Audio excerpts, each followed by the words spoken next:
today I'm going to talk about project scheduling and how if you do it poorly, it affects corporate culture in a really big way.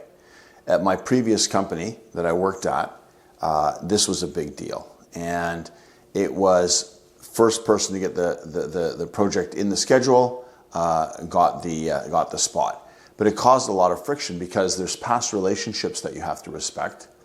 And it can get pretty ugly, actually. It's not even competitive, it's actually corrosive, I would say, is what happens. So there has to be a way to resolve this. And one of the key things is maintaining your integrity as well as the company's integrity. So if you promise something that you can't deliver, or you promise something at someone else's expense, it's going to lead to issues.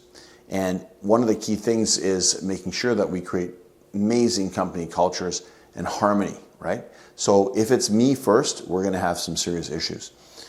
We don't want greedy people. Me.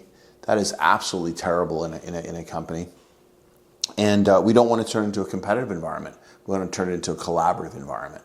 So, it's also important to not delay decisions. In other words, put off the scheduling of the meeting because I've got to wait too long to let the client know. In the meantime, they hire somebody else.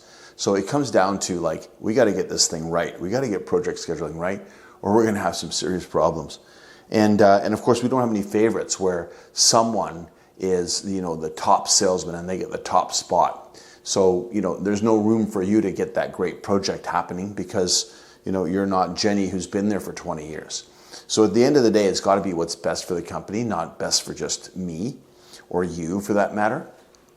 And some seriously amazing remedies for this are meetings. So we have scheduling meetings, and typically scheduling meetings are a function of how fast do I need to book the work?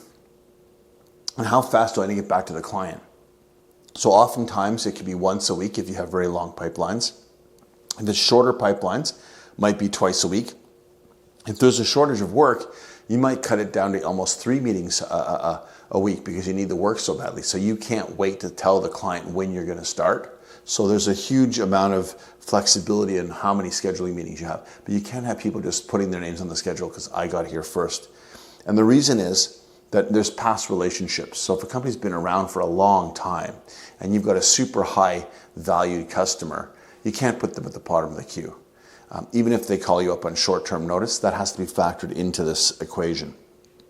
Then there's seasonal constraints. So some projects are absolutely better to be done when it's drier, for example. So, working out in a muddy field in spring is not a great idea. You can do other things in the spring more effectively.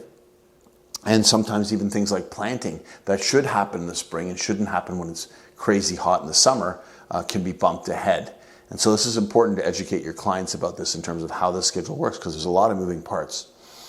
And, in terms of future benefits, the consideration for not just what the customer wants, but hey, that your plants aren't going to die is useful. And you don't want to be doing warranty, which is going to ruin your future scheduling.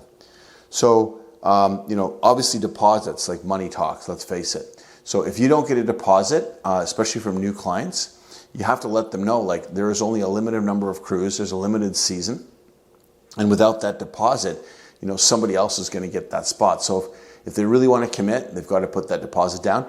And then the trick there is to immediately tell them when the scheduling is going to be, within 24 hours. Because if you don't, they're not going to be very comfortable. And if also you say, we can't do it for another 5 weeks and you've got their money, not a great thing. So you probably really actually should have the answer as to when their project's going to start. And the deposit will secure that spot.